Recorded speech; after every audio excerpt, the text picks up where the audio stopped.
ছেলে অনেক দিন থেকে বলছে ভেজিটেবল চপ খাবো, ভেজিটেবল চপ বানিয়ে দাও করেই যাচ্ছে। আমার শরীরটা খারাপ লাগছিলো, তাই বলছিলাম আজকে না কালকে কালকে এরকম করে করে ওকে অনেক দিন ধরে আটকে রেখেছি। কালকে অনেক জেদ করছে, বানিয়ে দাও বানিয়ে দাও বানিয়ে দাও। তারপর শুরু করলাম।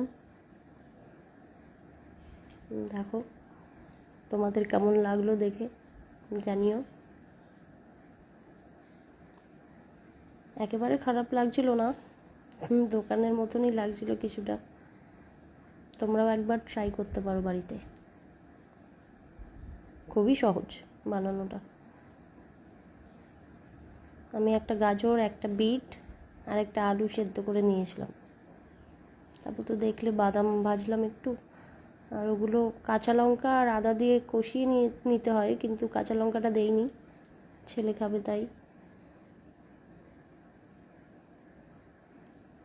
বিস্কুটের গুঁড়ো আর ওই একটু ময়দার জলে চুবিয়ে কোট করে নিয়েছিলাম।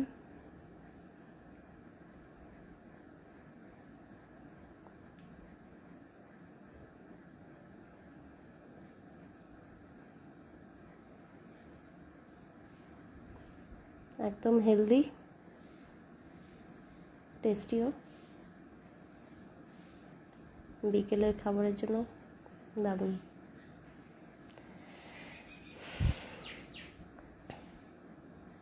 মহারাজ বসেছে আমার।